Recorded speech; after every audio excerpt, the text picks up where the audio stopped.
Chad, Bryson DeChambeau, we knew he was mentioned for the LIV Tour. This was going back a couple of months with both him and Dustin Johnson. He's made it official, and the LIV Tour made it official. On day number 2 of the London series that teed off yesterday, they've officially announced that Bryson DeChambeau, he is in.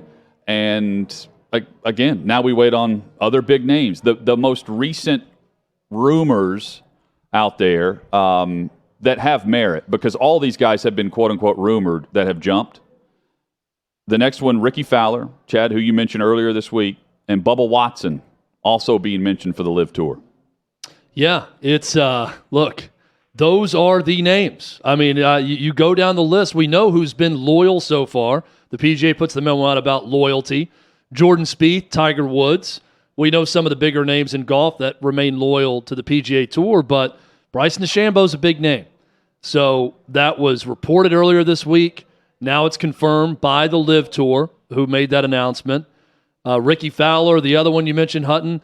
Now, to me, it's all a game of what do those 48 look like? We talked about going after the top 100. Well, if you get 20 names that we all immediately recognize in golf, and they're already at probably 6 or 7, so if that number continues to tick up and up and up, it's already a problem for the PGA Tour. It's going to be a really big problem for the PGA Tour if they continue to just overbid by a mile and outspend the PGA Tour, and guys take the money, take the bag, as they put it, then you're going to see more and more of this. I don't know. I think the PGA Tour knows it can't compete with the money, even right now. As it was explained to me by someone on the tour, right now the LIV Tour could outspend the liquid assets of the PGA Tour 10-1.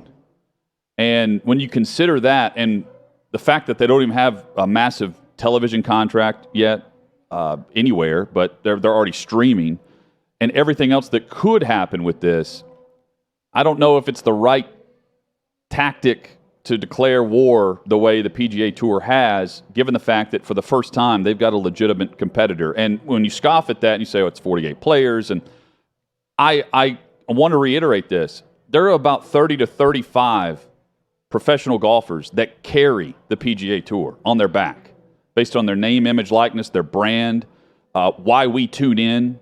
And aside from tuning in for the majors, which are 3 of the 4 are going to let these guys play, presumably, if you've got 20 of the 35 names as to why we tune in, that is a huge hit to the PGA Tour, who are banning these guys. They're banning their own marketing brands from playing on their tour if they wanted to the point where these guys are just resigning to take the bag of cash.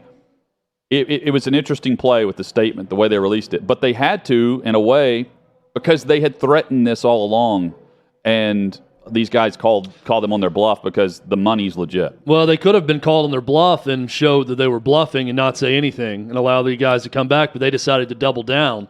So I wouldn't say they had to do this. They just decided to stick with what they were doing before and make the statement. They had to do it based on the way the sponsors reacted.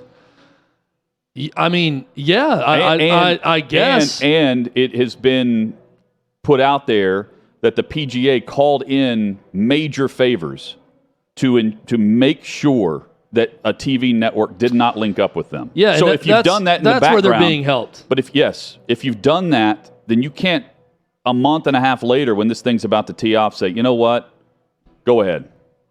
It doesn't work like that. Well, and what I mean by, again, when you go with they had to do this, all I'm saying is what you have to factor in for the PGA Tour is to come back to those sponsors who say, I'm going to pull my money, since I'm pulling my money from Dustin Johnson or whoever else, if you allow these guys back, you have to start thinking about the opportunity cost of how much less those sponsorships will be worth if fewer people watch your product because you don't allow all these guys back. But here's what they're worried about. That's looking at the here and now, right? You've got to look at the now. We can't lose these sponsorship dollars, but you also have to look at it a year or two in the future. If we don't allow all these guys back and our product is worse and no one knows the players and no one watches, we're not getting as money from television networks. We're not getting as much money in sponsorship. and that's going to ultimately kill us. But here's the issue of why they had to do what they did with the statement. Because they planted their flag initially on the human rights issues with Saudi Arabia and scoffed at the statement that Phil Mickelson put out there where he acknowledged all of it, but said he was taking the money anyway to establish something against the PGA Tour. So that, based on that and the way the sponsors and the way the PGA reacted, they can't now come back and say, you know what, we're going to lose too much money, so we've changed our stance.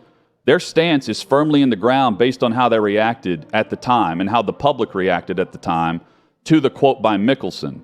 And all along, they could have gone about this the way Dustin Johnson and Bryson DeChambeau and the litany of other guys who stayed silent and knew they were going to do this anyway and did it and took the money.